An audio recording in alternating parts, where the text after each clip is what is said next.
Binatikos na naman sa mundo ng social media ang kapuso actress na si Heart Evangelista dahil sa issue ng 30 million pesos na donasyon mula sa isang kontraktor ng flood control projects na idinadawit naman ni Pangulong Marcos dahil sa anomalya na kawan sa kaban ng bayan.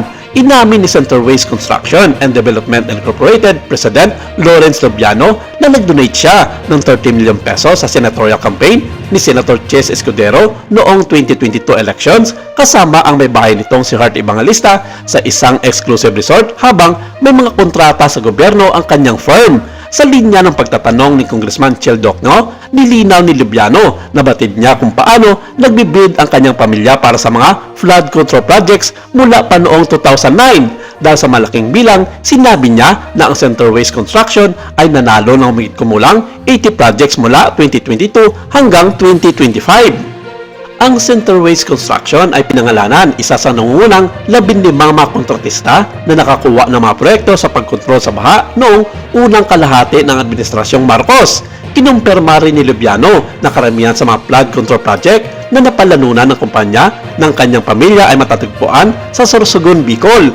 Humingi ng bilang ang natatandaan niya ay nasa 30 lamang. Dahil dito hindi maiwasan maglabas ng sama ng loob ang ilan sa ating mga kababayan. At sinabi ng mga ito na hindi dapat pagtakpan ng actress ang kanyang asawang senador sa pagiging malinis nito dahil ang mga perang galing sa nakaw at sa kaban ng bayan ay nakikita lamang sa kanyang magarang pamumuhay sa Europa kung saan kaliwat kanan ang pagsha-shopping nito ng mga mamahaling signature bag, mga ginto, relos, damit at mga sapatos, kabilang na dito ang pananatili niya sa mga 5-star hotel na kanyang napupuntahan sa Europa. Kahit noong 2022 national elections, isang taon kung kailan nakakuha pa rin ng kontrata ang firm ni Lubiano, sinabi niyang nagbigay siya ng mga donasyon kay Escudero at asawang nitong si Heart Evangelista.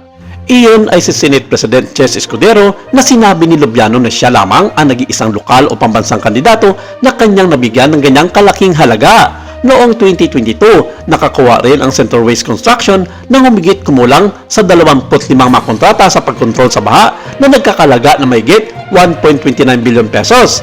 20 rito ang nakatakdang magtungo sa Sorsogon na kilala rin bilang sariling lalawigan ni Senator Escudero dahil ang mga ulat ay nagsiwalat na si Escudero ay nakinabang mula sa mga donasyon ng isang nangungunang kontratista ng sariling presidente.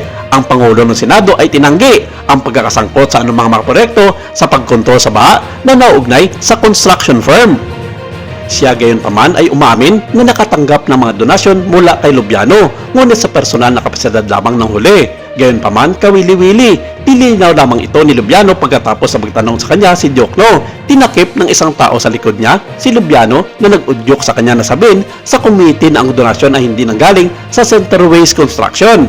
Ayon sa Omnibus Election Code, ang mga kandidato ay pinagbabawal na tumanggap ng mga donasyon mula sa labas ng gobyerno na may hawak ng mga kontrata o mga subcontract o pangmatususan ang pamahalaan o alinman sa mga dibisyon nito ng mga kalakal o serbisyo o upang magsagawa ng konstruksyon o iba pang mga gawain.